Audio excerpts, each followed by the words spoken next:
I think we'll get started. All right, well, good afternoon and welcome to the second virtual College of Liberal Arts faculty colloquium for the fall 2021 semester. My name is Quentin Maynard. I'm gonna be the moderator for today's talk and for the last talk of this semester in a couple weeks. Before we begin, I'd like to make a few comments. We are recording this session and I believe we're live streaming it to Facebook. So if you're on Facebook, hello. If you have any questions for the speaker, please type them in the chat box, send them either to me or use the question and answer tab at the bottom. And we'll answer, we have dedicated time to answer that in a Q&A session at the end of the presentation.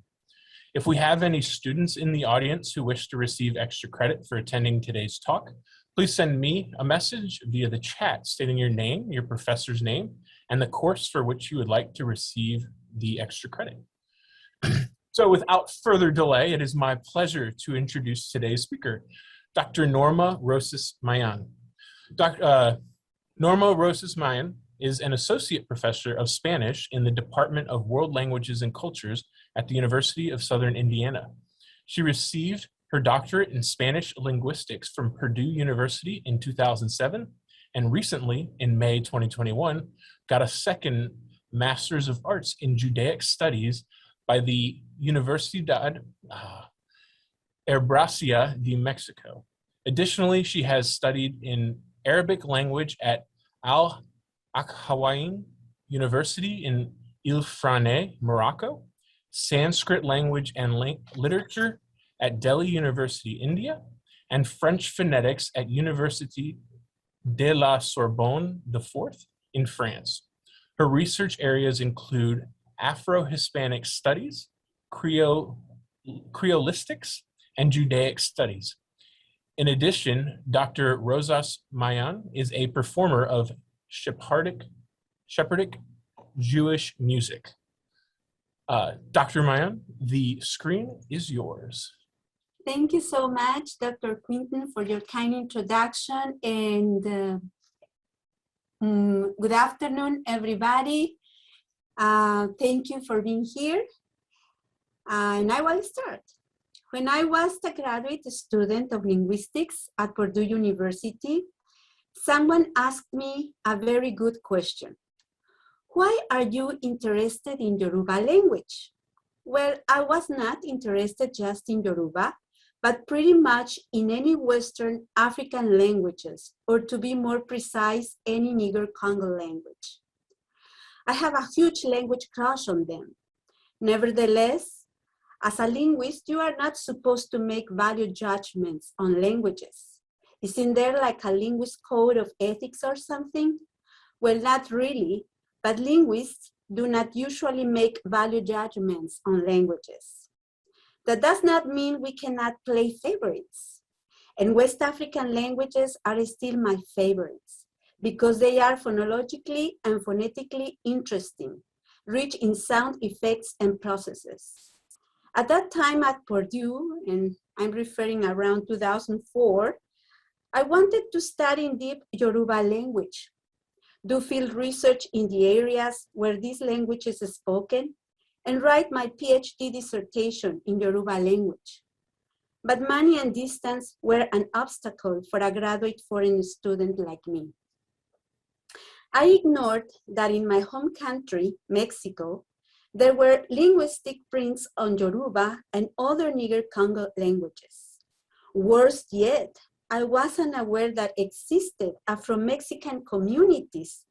It was not until I came across the works of the great Mexican anthropologist Aguirre Beltran that I became aware of the existence of the Afro-Mexican population.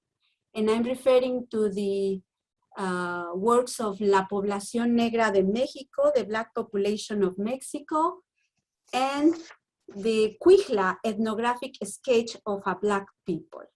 Blessed ignorance. Since then, Afro-Mexican language and culture became my focus of research.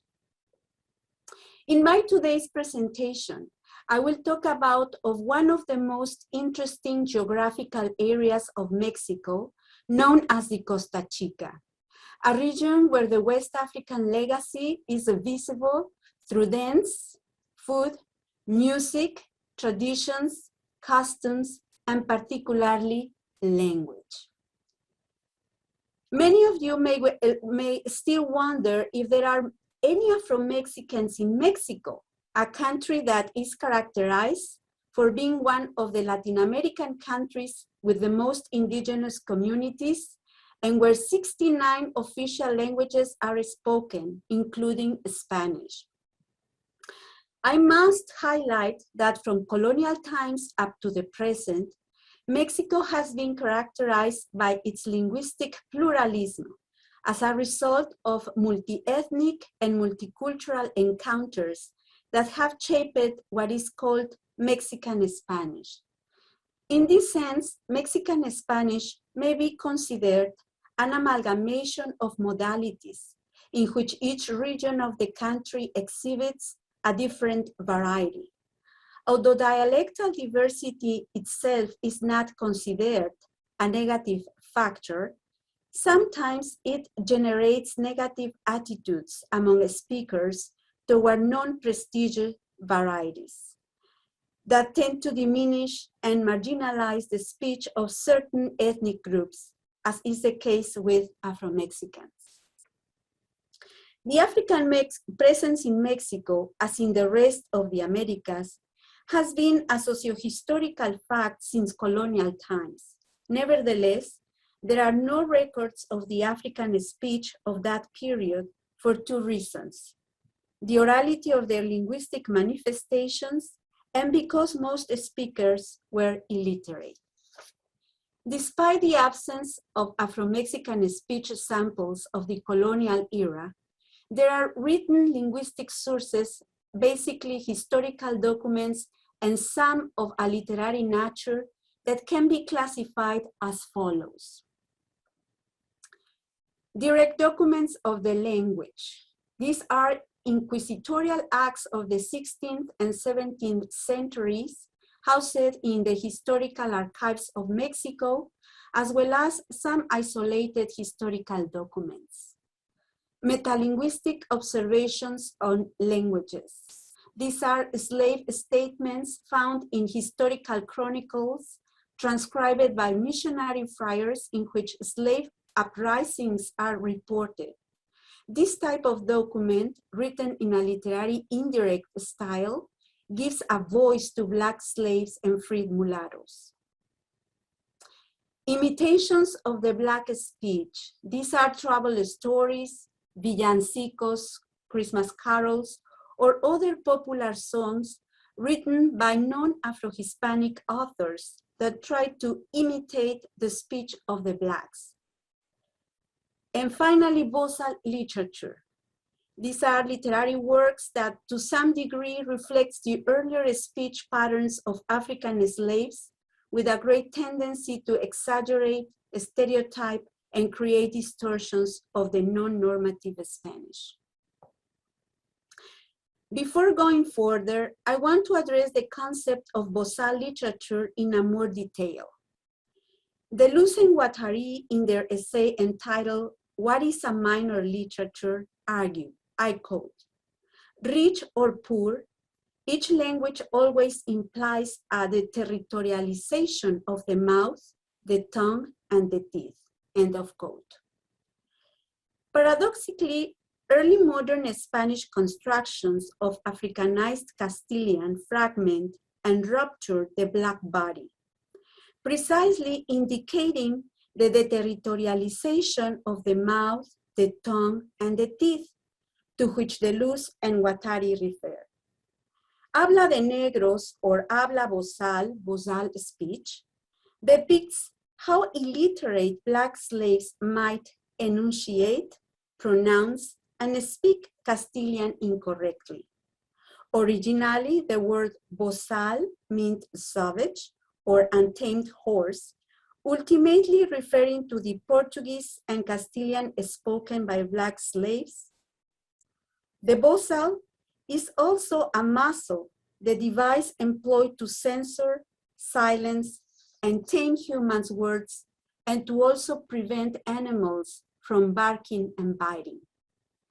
Africans labeled as bozales were viewed as newcomers to the Iberian world in general, unacquainted with its social and cultural practices. As the category's use rapidly declined on the Iberian Peninsula due to shrinking Black populations, the term did, however, continue to circulate in the Spanish Caribbean colonies, primarily in Cuba, well into the 20th century, circulating in blackface teatro bufo performances and private religious celebratory gatherings called Cajón de Muerto, a drum ritual from the Congolese-centered Palo Mayombe religious spiritual traditions. Returning to the presentation, although an interesting and somewhat helpful tool for the historical reconstruction of Afro-Hispanic varieties, these historical and literary sources, although valuable, do not reliably represent the actual speech of the African population of colonial times. Besides the lack of reliable speech, some samples from the African population during the colonial period, when exegesis is made of the historical analysis of the African presence in Mexico, it is observed that its invisibility has covered the transit through the ages of modernity. Sociopolitically, Afro-Mexicans, as an ethnical component of Mexico, have been relegated to a vacuum of social life due to the perceived inferiority of Africa and its descendants. This situation has been reinforced by the Mexican nationalist discourse of mestizaje that has helped to develop a political strategy of homogenization by considering all Afro-Mexicans to be mestizos of some sort. Here I would like to address in a more detailed way the term mestizaje, which refers to the biological and cultural mixture of individuals who come from different ethnic groups. Throughout history, the ethnic union has received various names. For instance, in colonial Mexico, the term castas was used to refer to a mixture or union of people of different ethnicity. The concept emerged with the Spanish conquest and colonization of the American continent, where Spaniards and Indians mixed. Most of these unions were often illegitimate, so Spaniard colonies concerned to distinguish the results of such miscegenation divided offspring of mixed couples into three general groups: mestizo, Spanish Indian, mulatto, Spanish Black, and Sambo or Sambigo, Black Indian, which in turn overlapped, creating more subdivisions within each of these three main categories, causing confusion and misidentification between groups and generating a complex social system of castas, which was based on physical characteristics, skin color, and phenotype. Therefore, people of African descent, not only in Mexico, but in the rest of Latin America, are the historical product of various degrees of miscegenation. However, the ideologization of the concept of miscegenation ignores the fact that there are different types of miscegenation with different ethnic and cultural signs. Returning to the presentation, in Mexico, the invisibility of the Afro-Mexicans is a kind of minimization. It is a manifestation of institutional racism, which navigates among the resources of the denial of racism and its normalization. Certainly, racism is totally denied in Mexico. It has been reduced to total irrelevance to the point that it has never existed in Mexican society due to its high degree of miscegenation. The racism towards the Afro-Mexican communities insists on three things: a historical and cultural distance from Africa, the exoticism and distant character of Afro-America, and three, a pre-Columbian past and a predominant indigenous presence. Each of these lines contends that miscegenation is the norm in all the country. The third one, deeply instilled as ideology, is translated into a genuine expression of nationalism, which denies the racism and the African presence in Mexico. It is until very recently that Afro-Mexicans have been recognized as a category in the 2020 National Census in Mexico, which highlights that from 126 million people, only 2% are self-identified as Afro-descendants. 50% are women and 49% are men, approximately. In addition, 7.4% speak an indigenous language. Nevertheless, in contemporary Mexican society, Afro-Mexican communities occupy places at the lowest rank of the socioeconomic ladders. Some of them remain forgotten and isolated from the mainstream and manifest extreme poverty and a lack of basic services. The Costa Chica region, which encompasses the northern coastal area of the state of Guerrero and the southern coastal area of the state of Oaxaca, located in the Pacific Ocean, is considered the largest Afro-Mexican enclave with approximately 37 communities.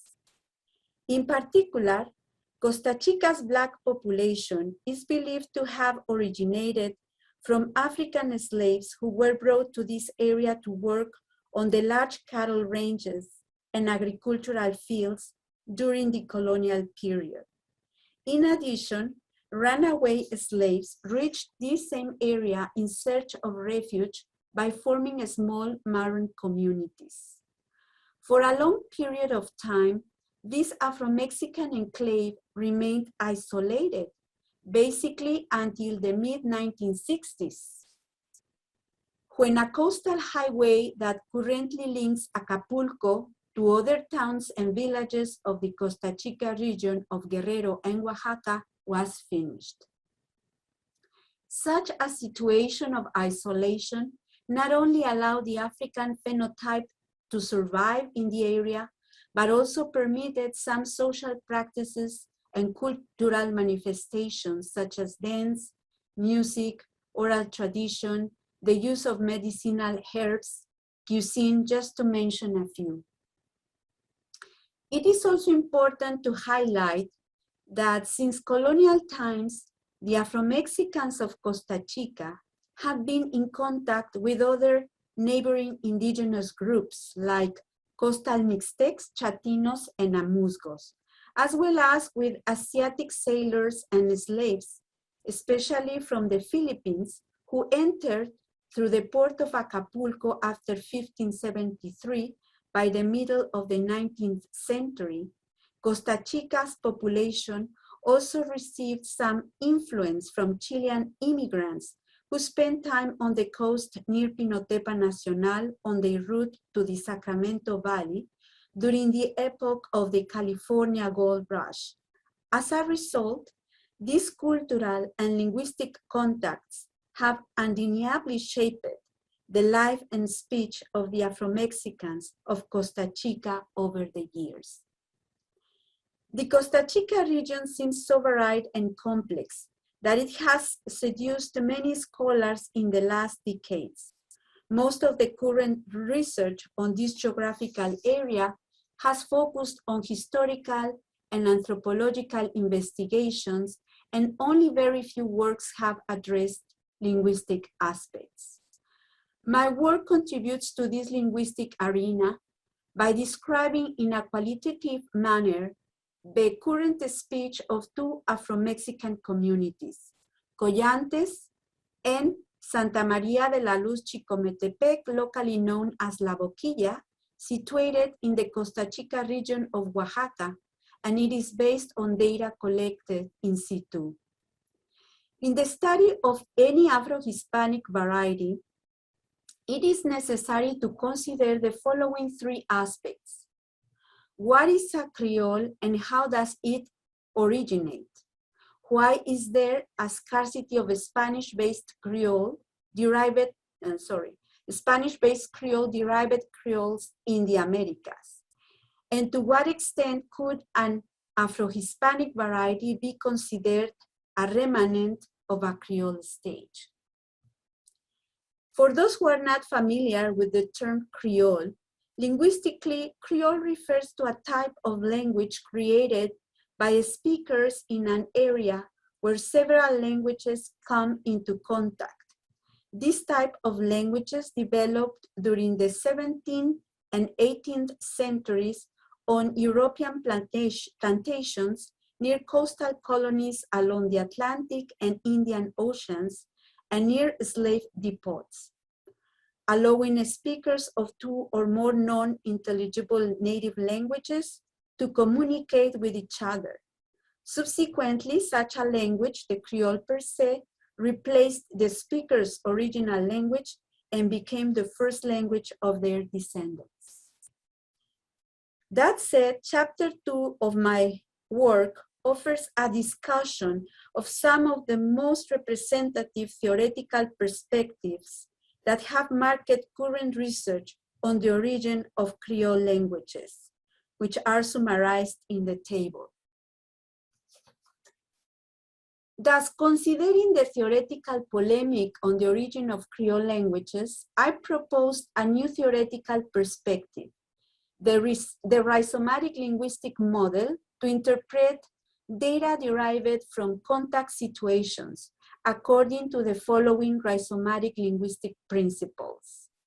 A language variety or Creole is not derived from one unique linguistic root, and there is not a single homogeneous linguistic community. In chapter 2, I also comment on the scarcity of Spanish-based Creoles when compared to the English and French-based Creoles that exist around the world. Chapter 3 is divided in two parts. The first focuses on the qualitative methodology of, before going further, the scarcity of the Spanish-based Creoles. We have only 3 Spanish-based Creoles around the world. Palenquero, let me set the point. Palenquero, which is located here in San Basilio, which is spoken here in San Basilio de Palenque, near to Cartagena, Colombia. Papiamentu, spoken in the ABC Islands, Aruba, Bonaire, and Curacao. And Chabacano, which is spoken in Zamboanga, one of the islands of Philippines in Asia. So chapter 3, as I mentioned, is divided in two parts. The first focuses on the qualitative methodology used in this study, supported by the following fieldwork methods: participant observation, open-ended oral interviews, recordings, transcription, and field notes. The topics discussed during the interviews were community origins, food and food habits, festivities and traditions, clothing, dance and music performances, oral tradition, family way of life, main community activities, and personal history. My study was carried out in 3 phases: a pilot study, phase 2 planned studies, and phase 3 returning to the target communities. During the first exploratory trip, I had the opportunity to visit various Afro-Mexican towns and villages of the Costa Chica region, as well as to accomplish the following goals: select 2 Afro-Mexican communities for future study, establish personal contacts with local authorities and members of the 2 selected communities, gather some preparatory linguistic material for preliminary analysis. The criteria to select the two target communities were geographic isolation, neighboring locations between them, non-industrialized communities, sociohistorically considered as Black, economically, socially, and politically marginalized, the majority of the population with evident African phenotype, personal empathy toward members of both communities developed since the first time. Planned studies. Consecutive planned studies were carried out in the two target communities. This phase was the most intense and productive. I remained in the field. Those temporary stays allowed me to become immersed into both Afro-Oaxacan communities, meet more community members, closely interact with all of them, and participate in their daily life activities. I had the opportunity to attend a series of social and religious events like weddings, birthdays, traditional medical practices, funerals, food preparation for feasts, local performances such as dance and music, sporadic demonstrations of oral tradition in daily life, as well as fishing activities like the cangrejada, crab catching, along the beach of Puerto Miniso. On the phase 3, the following objectives were accomplished. Gather more data, corroborate some previous data collected in situ, and clarify some words, ideas, and chronologies. In short, to follow up on anything that I did not understand or that seemed doubtful. And 4, revisit some members of both communities who had become true friends.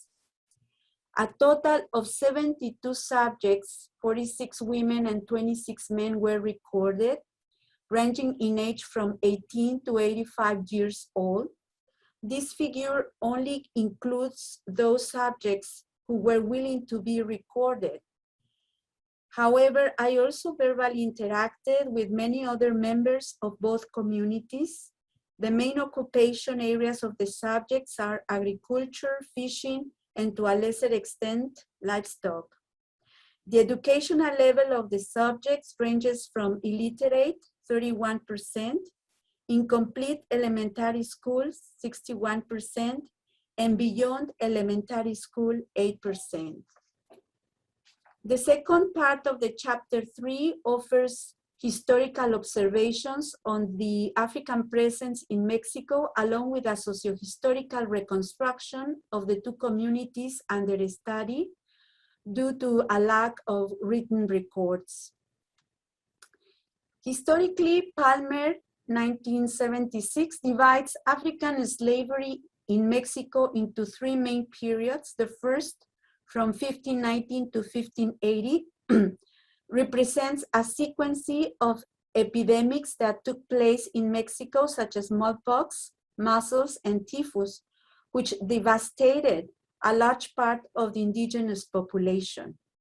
The second, from 1580 to 1650, is characterized as the most important period of African slaves' introduction into the Mexican territory, a fact that placed Mexico as a second nation in America in the number of imported slaves. The third period, from 1650 to 1827, marks a gradual decline of the Black population due to diseases and deaths in the agricultural fields, workshops, and mining centers of Mexico. Perhaps such gradual diminution of the Black population might also be attributed to the theory of blanqueamiento, whitening of the races. In this vein, Duncan 2001 argues, specifically Spanish racism was not based on absolute exclusion, but rather on the myth of gradual ascent of families through their descendants.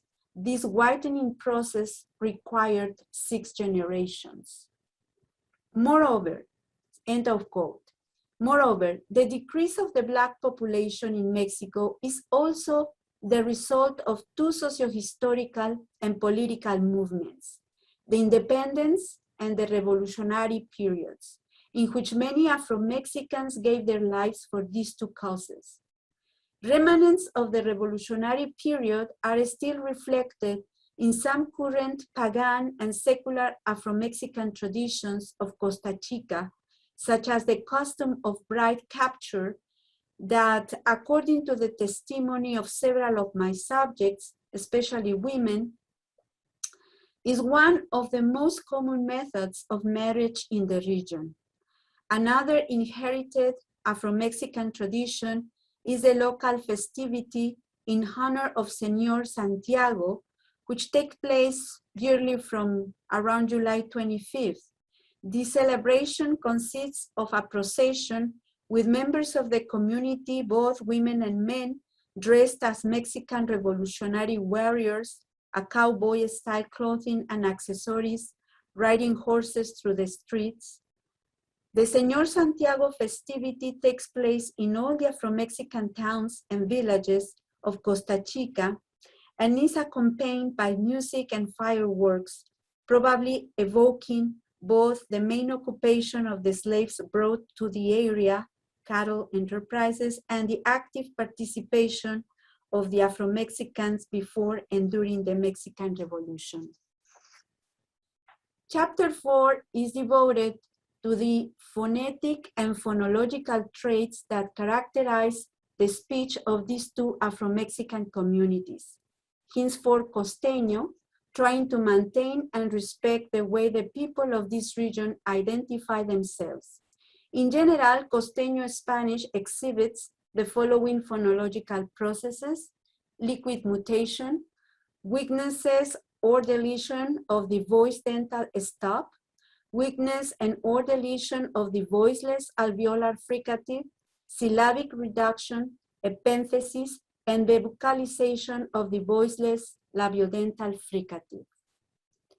Chapter 5 is divided in two parts. The first part accounts for the morphological characteristics of Costeño Spanish. The most significant of these morphological traits are unmarked infinitives, deletion of the plural marker in different contexts, gender instability, and postverbal redundant subject pronouns. The second part of chapter 5 presents syntactic characteristics of Costeño, such as the deletion of articles and common prepositions, the sporadic loss of copula, and negation-related variation. Nevertheless, some of these linguistic characteristics have also been found in other Spanish modalities where no African presence is attested. This fact obviously mitigates against their supposed African origin. The debate is still open in the literature and is suggestive rather than conclusive. Chapter 6 discusses the lexical composition of Costeño, which exhibits words from various languages, a fact that reinforces its rhizomatic linguistic nature. Among the local indigenous languages that have contributed to Chepe Costeño lexicon are Mixtec, Chatino, Amuzgo, and Nahuatl. Apart from the logical indigenous languages influence in the lexicon, Costeño exhibits African lexical remnants, and I will give you a couple of examples. For example, Bembo, which means idiot, stupid, dumb, from Yoruba language. Cachimbudo, prominent navel, just to mention a few. Also, the high frequency of the voiceless palatoalveolar affricate in approximately 35% of the Costeño lexicon from different linguistic sources that are not heard outside of the Costa Chica region of Mexico is also remarkable, as the following words illustrate: chacalmaca, chambale, pachiche, chacalín, chimeco, chincualear, and so on. Costeño also exhibits Spanish words formerly used but now out of use in contemporary Mexican Spanish.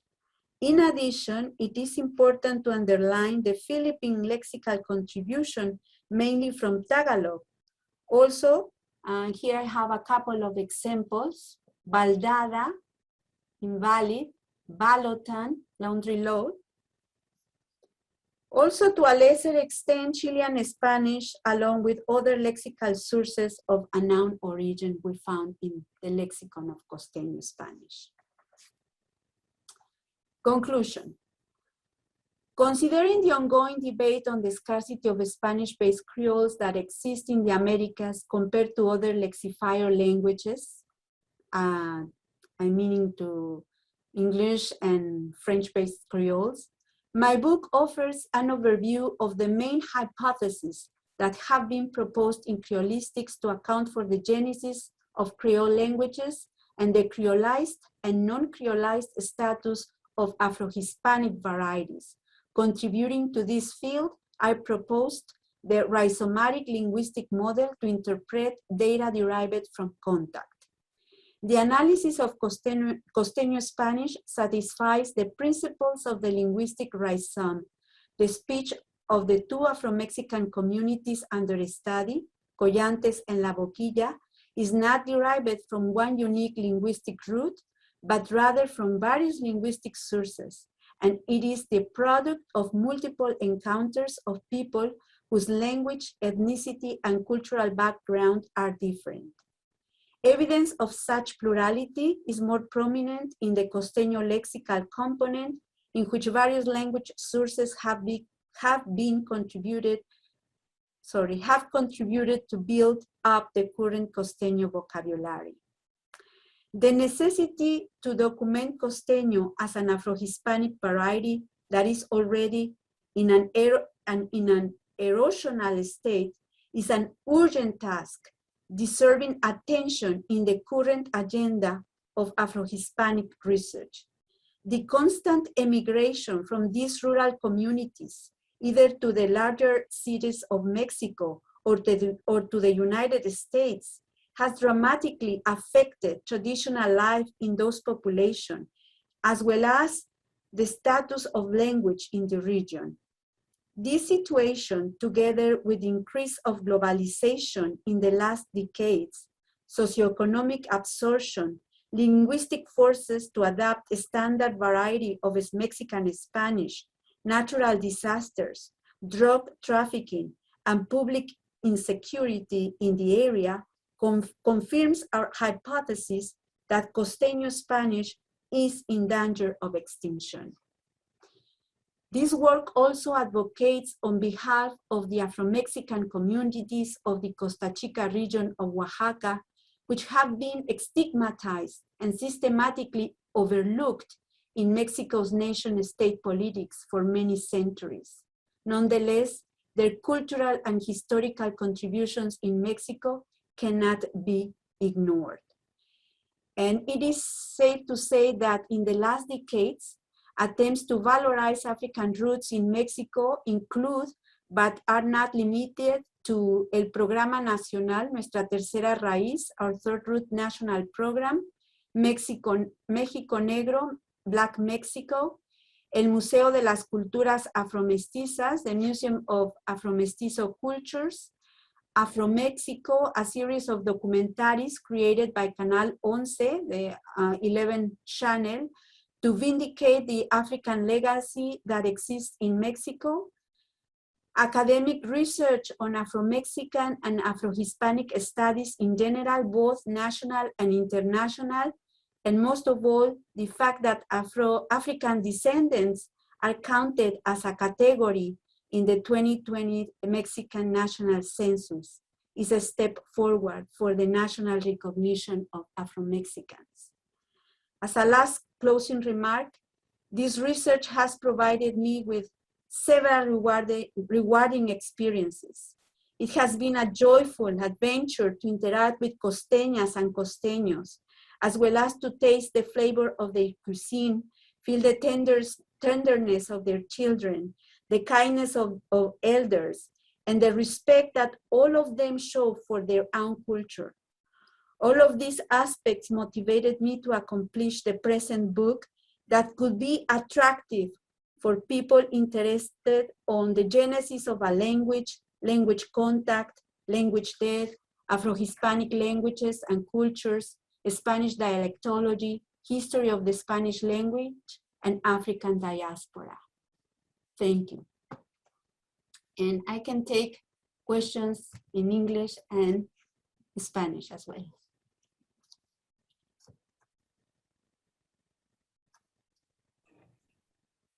Well, thank you for that presentation, Dr. Rosas, Mayén. Does anyone have any questions for her? If you do, you can post it in the chat or the Q&A button at the bottom of the Zoom link.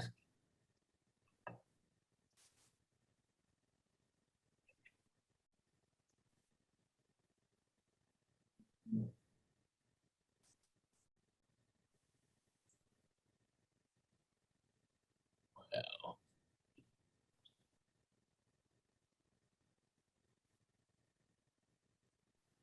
Okay.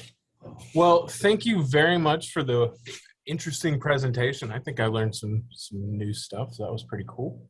And I want to thank everyone for attending this session. Our next talk is scheduled for 3 p.m. on November 19th by Dr. Soderberg. The title of their presentation is Vicious Infants, Criminalized Children, Race, and U.S. Literature. Oh, there is an anonymous question that I missed. I am so sorry. Someone asked, what has been the most rewarding part of your research? I think was to learn how they cook. That make me set differences between, for example, the way as usually see people women in Mexico doing tortillas. In the Costa Chica region, they have a different way to do it, to make tortillas. So cooking for me was one of my precious experiences with them because I learned a lot from them. I learned to cook better and especially because during cooking time, I make a lot of friends there and learned some women's secrets that they have, and it was a joyful to be with them. That I think that was my enjoyable experience with them. All right. The next question is, well, it says, this was a great talk. Thank you so much. And they want to know, did you get the sense that the residents of Costa Chica shared fears about linguistic extinction?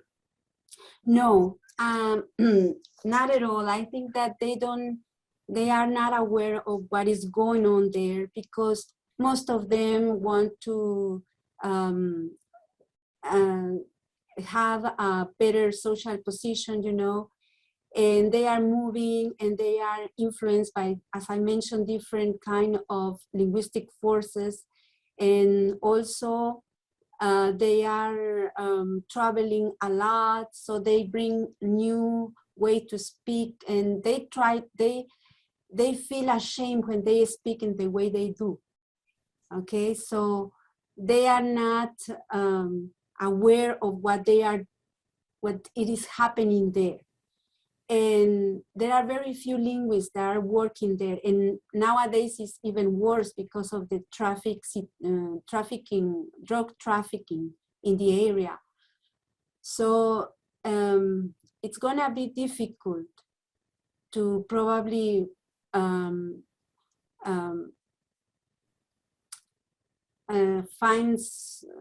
lexical items or any other linguistic process be preserved in probably 30 years. It's going to be very difficult because, for example, Aguirre Beltran mentioned many processes that I didn't found when I made my research. So they were lost in less than 50 years, and no one there remembered that. So unfortunately, the language is losing, and people there are not aware of that. I don't know if I answered the question. Well, the next question, it sounded like you answered it to me, says, can you give us an example of loss of copula? Is it like depictive predication with adjectives? And that's from Margarita Godinez in New Mexico. Oh, no. The loss of copula is the loss of copulative verbs like ser, estar, parecer, and there are others. I will give you an example of it. For example, la casa es azul, la casa azul. There is a loss of copula over there. And that is an Spanish example. And hola, Margarita. All right. The next question is, can you explain a little more about the differences between your theory of how Creole languages develop and existing theories? Again, could you please repeat again? Can you explain a little more about the differences between your theory of how Creole languages develop and existing theories? Oh, yes. Let me go back to that slide.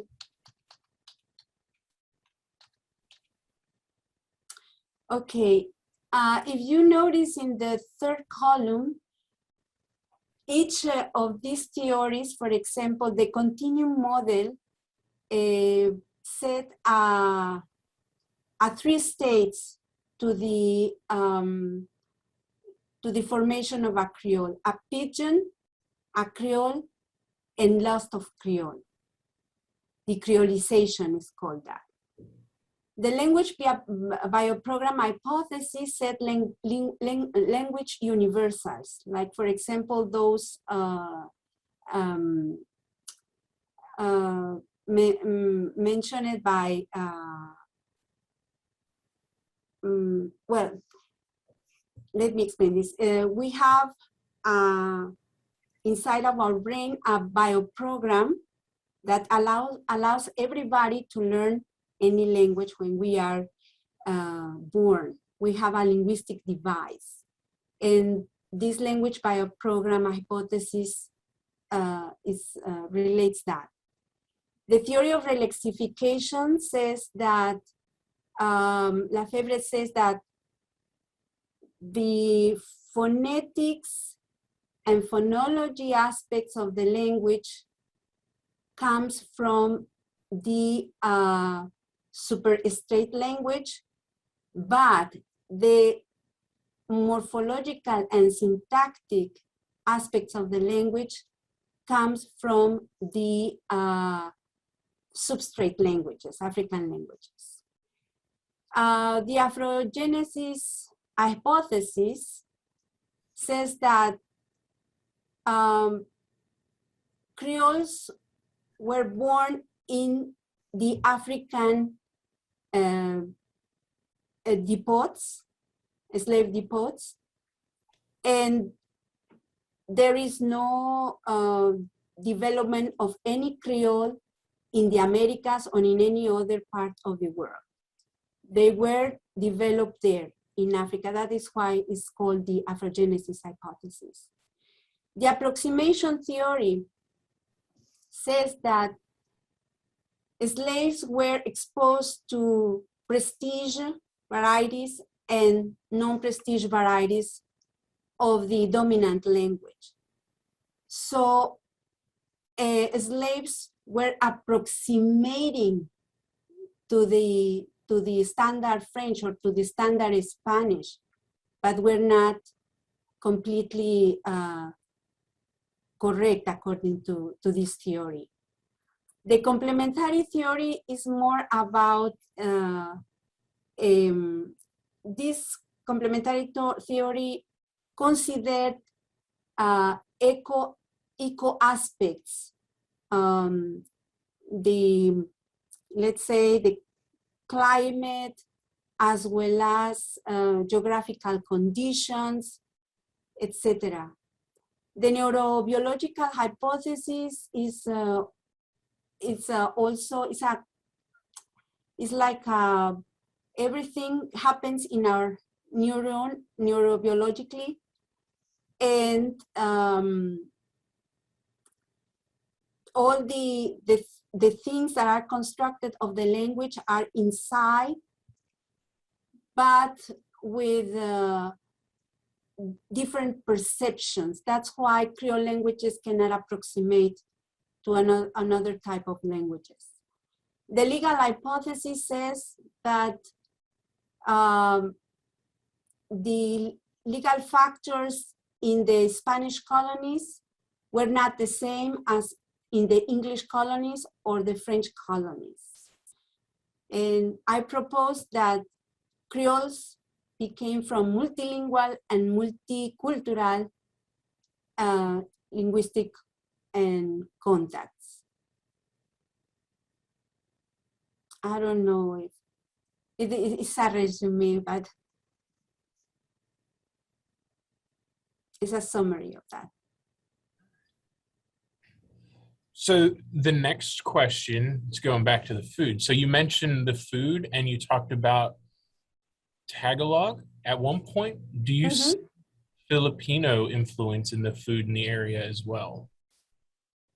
Oh yes, definitely. There are certainly, for example, the way as they prepared a kind of the plantain. The way as they prepare plantain dishes is noticeable in that part of the food of that area.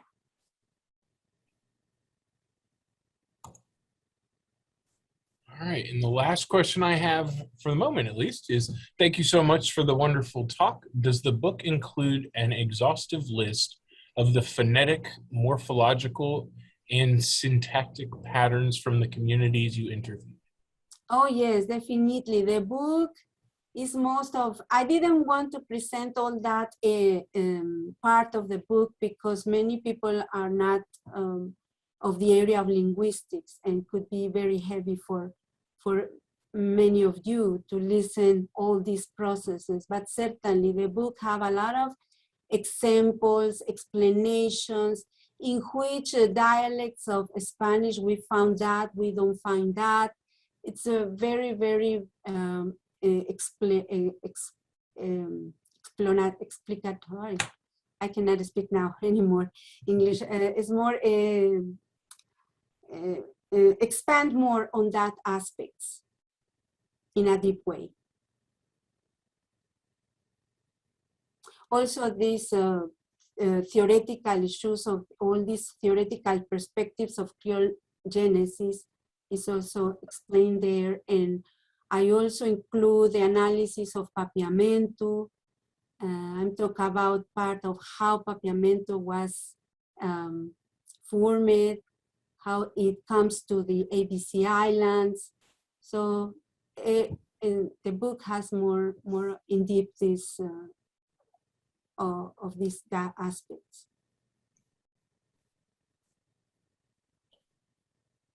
All right.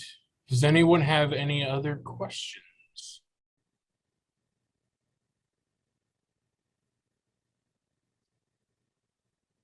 Well, I'll keep an eye on it as I make my closing remarks. So again, thank you so much again, Dr. Rosas Mayén, for this presentation, and everyone else who came. We appreciate you joining us. Again, our next talk is on November 19th at 3 p.m. with Dr. Soderberg, and their presentation is called Vicious Infants, Criminalized Children, Race, and U.S. Literature. And I don't see any more questions coming through. So with that, we'll conclude today's session. Thank you all for attending, and we look forward to seeing you at the next faculty colloquium. Have a great day, everyone. Thank you.